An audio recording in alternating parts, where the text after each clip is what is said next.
Hi guys, welcome to Pakistani father and son reaction में। उम्मीद करता हूं आप सब खैरियत से होंगे, जाओगे, खुश होंगे, आबाद होंगे। यार मेरा नाम जाद है यार भाई साहब, भारतीय आर्मी से ट्रेनिंग लेने पहुंच गए।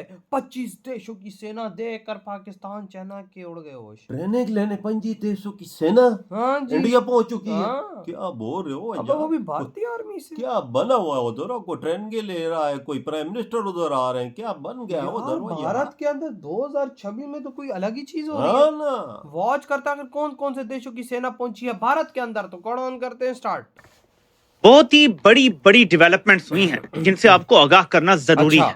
मोदी ने अपने घर में अजीत डोभाल और अपने सर्विसेज चीफ से जो मीटिंग की है उसका क्या मकसद है? नाज़रीन इकराम, भारतीय फजाइया की मशकूक नकलो हरकत, पाकिस्तान के बॉर्डर के करीब अनप्रेसिडेंटेड किस्म की इंडियन एयरफोर्स की कुछ फ्लाइट्स। इंडिया और पाकिस्तान के दरमियान अगला मैदान जंग जो है वो सर क्रीक होगा। और अमेरिका की इस इलाके पे नजर क्यों है? जैसलमेर की पोखरण फील्ड फायरिंग रेंज में तपते रेगिस्तान में सबसे बड़ा युद्ध अभ्यास चल रहा है। एक्साइज यज्ञ वर्षा, यानी कि इसमें भारतीय सेना का शौर्य दुनिया के 25 देश भी एक साथ देख रहे हैं। भारतीय सेना अपनी रक्षा तैयारी को लगातार मजबूत बनाने के साथ अपने हथियार तकनीक का फील्ड में लगातार परीक्षण कर रही है। इसमें आके शिप्स आ गई है, वहाँ उन्होंने एक्सरसाइजेस करनी शुरू कर दी है। ये इंडिकेशन है, ये सिग्नल है। ये बहुत एक फेटल माइंडसेट है। ऑपरेशन सिंदूर का जो पहला हिस्सा था, जो पहला पार्ट था जिसको हम राउंड 1 कहते हैं, उससे पहले भी पाकिस्तान में एक माइंडसेट था कि दोनों एटमी ताकतें हैं और कभी भी कन्वेंशनल जंग नहीं हो सकती। जाहिर है कि एक रिवायती जंग हुई, एक छोटे से मामले को बुनियाद बनाकर 2 एटमी ताकतें आमने सामने आ गई, एक खौफनाक रिवायती जंग हुई। पाकिस्तानी जोहरी पॉलिसी या न्यूक्लियर डॉक्ट्राइन किन अहम नुकात पर मुश्तमिल है? वो कौन से ऐसे इक़दामात हैं जो इंडिया करे तो हम जोहरी हथियारों का इस्तेमाल कर सकते हैं? क्योंकि हमने भी जोहरी हथियार त्योहारों पर चलाने के लिए तो नहीं बनाए। नहीं, बिल्कुल, ये तो देखिए, इस पे कोई डाउट होना ही नहीं चाहिए। और मैं माफ करिए, मैं आपको सजेस्ट करूंगा कि बार बार ये सवाल आप पूछ रहे हैं कि क्यों आप समझते हैं कि हम हट गए, हम हट जाएंगे। जैसलमेर के तपते रेगिस्तान में भारतीय सेना की ताकत का सबसे बड़ा प्रदर्शन यह है एक्सरसाइज अग्नि वर्षा, जहां आधुनिक युद्ध की शक्ति, तकनीक और साहस का अनोखा संगम दिखाई देगा। और इस बार दुनिया के 25 देशों के डिफेंस पत्रकार इस अद्भुत नजारे को अपनी आंखों से देखेंगे। जख्मी सांप जो है वो अब बिफरा हुआ है। उसने अपने मोदी ने अपनी जिल्लत का इंतकाम लेना है। जो उनकी बॉडी लैंग्वेज है, जो उनकी डिप्लॉयमेंट्स हैं, जो बयानात वो दे रहे हैं अपनी पार्लियामान से लेकर हर प्लेटफॉर्म तक, उससे बिल्कुल वाज़ेह बात है कि वो इस मॉनसून की बारिशों के खत्म होने के बाद एक मर्तबा फिर पाकिस्तान के खिलाफ उसी तरह एक बहुत बड़े पैमाने पर रिवायती जंग करेंगे। ये असेसमेंट इस बात पर बेस कर रही है कि मॉनसून की बारिशों का ताल्लुक क्या है? देखिए, पिछली दफा उन्होंने सिर्फ अपनी एयर पावर यूज की थी जिसमें उनको मार पड़ी। उन्होंने ड्रोन्स भेजे थे, उन्होंने क्रूज मिसाइल भेजे थे। अब की दफा वो एयरफोर्स को पीछे रखेंगे। उन्होंने ये देख लिया है कि पाकिस्तान की एयरफोर्स सुपीरियर है, हमारे पास जो टेक्नोलॉजी है वो इंडियंस उसको हासिल करते मजीद 6-7 साल लेंगे। जिस तरीके से पाकिस्तान एयरफोर्स ने अपना नेटवर्क सेंट्रिक वॉरफेयर एक पूरा एक निजाम बनाया था, उनकी स्ट्रेंथ क्या है? इंडियंस की स्ट्रेंथ है पाकिस्तान के अंदर प्रॉक्सी वॉर करना, BLA और TTP के जरिए पाकिस्तान में दहशतगर्दी करना, जो आप देख रहे हैं कि ऑपरेशन सिंदूर के पहले पार्ट के बाद से, पहले राउंड के बाद बहुत ज्यादा खौफनाक हद तक TTP को और BLA को लॉन्च किया उन्होंने। जो समझिए आप मशरकी पाकिस्तान के रेफरेंस से बात करें तो आज की मुक्ति वाहिनियां हैं ये। इन्होंने मल्टीपल मुक्ति वाहिनियां लॉन्च कर दी हैं पाकिस्तान के अंदर ताकि पाकिस्तान को अंदर फंसाया जाए। दूसरी उनकी स्ट्रेंथ है ग्राउंड फोर्सेस। उनकी जो जमीनी फौज है उसका मैस इतना ज्यादा है, वो नंबर्स इतने ज्यादा हैं कि वो समझते हैं कि जब वो अपनी जो उन्होंने थिएटर कमांड्स बनाई हुई हैं, इंटीग्रेटेड बैटल ग्रुप्स बनाए हुए हैं और नई वॉर डॉक्ट्रिन्स के तहत अब वो जो नए वेपन सिस्टम्स के साथ, वो ये समझते हैं कि पाकिस्तान में अगर वो ग्राउंड फोर्सेस के जरिए दाखिल हो तो हमारे बॉर्डर्स ब्रीच करके वो हमारे बॉर्डर एरियाज को कैप्चर कर सकते हैं, जैसे रशियंस ने यूक्रेन के साथ किया था। इसलिए मॉनसून जरूरी है, क्योंकि I don't think there is any doubt, there can be no doubt कि ये हथियार जो है हमने अपने दिफा के लिए रखा है और जब हम समझते हैं कि दे आर कॉल्ड फॉर, हम इस्तेमाल करेंगे। और वैसे होना चाहिए, इसलिए कि पाकिस्तानी, जैसे मैं कहता रहता हूँ, हमने बहुत घास खाया है बम के लिए और हमने और हमारा एक्सपेक्टेशन है कि हमारे दिफा के लिए इस्तेमाल होगा। लेकिन सर इंडिया वो कौन से इकदाम ऐसे करेगा कि उसमें हम जोहरी हथियारों का इस्तेमाल कर सकते हैं? अब ऐसा लग रहा है कि हमारे पास जो उनके हाथ से if we expect damage beyond बर्दाश्त, जो हमारे बर्दाश्त नहीं कर सकते हैं as a fighting force, as a viable nation. जब अगर बहुत ऑक्यूपेशन हो गए तो हम इस्तेमाल करेंगे। हमने तो कह दिया है कब करेंगे, ब्लॉकेड हुआ है तो कर देंगे।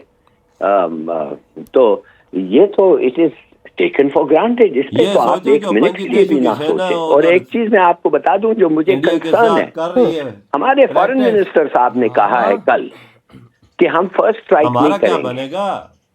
What does he mean by that? हमने तो ये कभी नहीं कहा, हमने तो ये डॉक्यूमेंट कभी साइन नहीं किया और ना हम करेंगे। हम क्यों नहीं स्ट्राइक करें जब हम समझते हैं स्ट्राइक की जरूरत है? We are not going to say हम पहला नहीं करेंगे, तुम पहल करो, नॉट एट ऑल। आप देख रहे हैं ये शख्स जिसका वीडियो आप देख रहे हैं, ये है शेख अब्दुल हादी हम्माद। ये तालिबान की जो डिफेंस फोर्सेस हैं कंदूज के अंदर, उनकी ग्रेजुएशन सेरेमनी में कहा जा रहा है खिताब कर रहे हैं। और ये इनका जो नॉर्थ ईस्ट जोन है मिलिट्री का, उससे इनका ताल्लुक है। वो कह रहे हैं कि हम पेशावर और क्वेटा के ऊपर कब्जा कर सकते हैं अगर आज हमें इस्लामिक एमिरेट जो है वो परमिशन दे। उन्होंने कहा जी पाकिस्तान जो है ना वो बड़ा बुज़दिल है, दुश्मन से डरता है और पाकिस्तान ने कभी वॉर नहीं, जंग नहीं जीती। और उसने जिससे कहते हैं ना पाकिस्तान ने अफगानिस्तान पे हमला किया। This is what it. और इधर हमें देख लो हम क्या कर रहे हैं। No that's very significant thing. इसको थोड़ा सा हमें ऑब्वियसली वी हैव टू, जैसे कहेंगे ना, थोड़ा देखना होगा कि ये कैसे चीजें चलती हैं, क्या चलती हैं। एक चीज तो ये हो गई आज। नमस्कार दोस्तों, जय हिंद। दोस्तों जिस तरह से भारत में एक्सरसाइज हो रही है देखकर पाकिस्तानी मीडिया में भूचाल मच गया। उनका कहना है कि भारत अब तैयारी कर रहा है हमारे लिए कि वो दोबारा से ऑपरेशन सिंदूर पार्ट 2 करना चाहता है और इस बार उससे बड़ा और भयानक होगा। ये बातें दोस्तों पाकिस्तानी मीडिया के वो लोग कर रहे हैं जो हर वक्त भारत से खौफ खाते रहते हैं और भारत को कोसते रहते हैं। और भाई भारत से खौफ तो पाकिस्तानी मीडिया खाता ही खाता है ना, क्योंकि भारत का लेवल इधर आज देखो हमारे बॉर्डर पे भाई साहब 25 देशों की सेनाएं आई। बिल्कुल भारतीय सेना उनको युद्ध करना सिखा रही है हमारे बॉर्डर पे को। मैं बताता हूँ क्योंकि वहां पे भाई साहब भारतीय सेना ये दिखाना चाहती है दुनिया को, अगर देखो हम पाकिस्तान से इस तरह से युद्ध करते हैं, तुम पे अगर कोई हमला करता है, तुम्हारा अगर युद्ध किसी से होता है तो ऐसे लड़ो।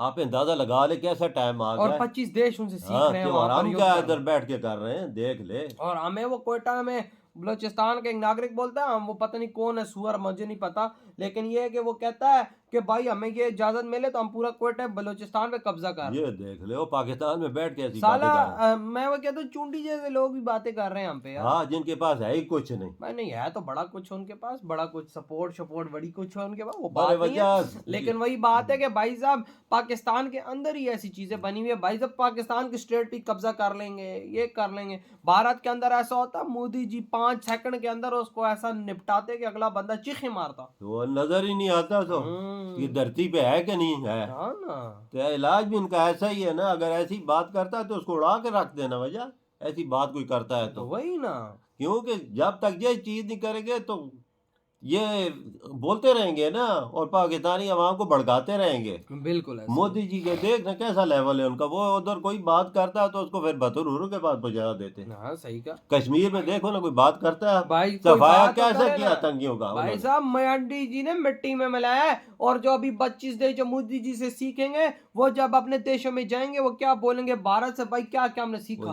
भारत का नाम दुनिया में रोशन होगा कि भारत जैसे युद्ध लड़ता है। और अभी भी तुम देख लो ड्रोन को, रोबोट कुत्ते, ड्रोन, बड़ी बड़ी गाड़ियां, टैंक्स उधर इस टाइम चलाए जा रहे हैं। इंडिया के वो अपने हर चीज सिखाई जा रही है। गोरों की भी है वो बात नहीं, लेकिन इंडिया उनको सिखा रहा है कि भाई साहब तुम अपने हथियारों को किस तरह से मैनेज कर सकते हैं एक वॉर के दौरान। बिल्कुल, वो भी ये भाई साहब इंडियन प्रोफेशनल आर्मी का तरीका देखो। वो भी हमारे बॉर्डर के करीब हो जा, हम इधर सोए हुए हैं। मैं तो दोबारा ये बोलता हूँ सोए हुए हैं, हमारा क्या बनेगा भाई। हमारे देश के अंदर बड़े हालात इस टाइम खराब चल रहे हैं। अपनी देश के अंदर बहुत सी ऐसी चीजें जो हो रही हैं, हम यही प्रे करते हैं कि हमारे देश के ये हालात ठीक हो। बिल्कुल। तो भाई आपके क्या थॉट है,